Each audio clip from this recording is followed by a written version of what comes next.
ఫైనల్గా అక్క వాళ్ళ డ్రీమ్ హౌస్ అయితే రెడీ అయిపోయింది. ఇక్కడ మా అక్క బావ ఫేస్లో స్మైల్ చూస్తేనే తెలుస్తుంది వాళ్ళు ఎంత హ్యాపీగా ఉన్నారనేది.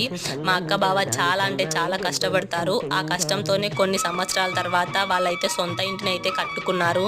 ముందుగా అక్క బావ మీకైతే నా హార్ట్లీ కంగ్రాచులేషన్స్. ఇక్కడ గృహప్రవేశం రోజు ఉదయం అయితే అంకాల పరమేశ్వరి అమ్మవారికి గండదీపం మోస్తున్నారు. ఈ చుట్టుపక్కల అంకాల పరమేశ్వరి మాత అయితే చాలా ఫేమస్. గుడి చూసిన వాళ్ళు ఎవరైనా ఉంటే కామెంట్ చేయండి. ఇదిగోండి ఇదే అమ్మవారి గుడి. మేమైతే అమ్మవారికి ఆకు పూజ కోసం అయితే ఇక్కడ రెడీ చేస్తున్నాము. ఇంకా దీని తర్వాత అమ్మవారికి గండదీపం అయితే సమర్పించుకున్నాము. పూజ అయితే చాలా అంటే చాలా మంచిగా జరిగింది. నేను చాలాసార్లు గుడికి వెళ్ళాను, కానీ అమ్మవారిని ఇంత దగ్గర నుంచి చూడడం ఇదే ఫస్ట్ టైము. అమ్మవారిని చాలా మంచిగా అలంకరించారు. గుడి నుంచి ఇంటికి వచ్చిన తర్వాత భోజనం చేశాము. ఇంకా ఇంతే ఈ వీడియో కనుక నచ్చితే ఖచ్చితంగా లైక్ చేయండి. ఎలా ఉందో కామెంట్ చేయండి. వన్స్ అగైన్ కంగ్రాచులేషన్స్ అక్క బావ. Thanks for watching. Bye bye.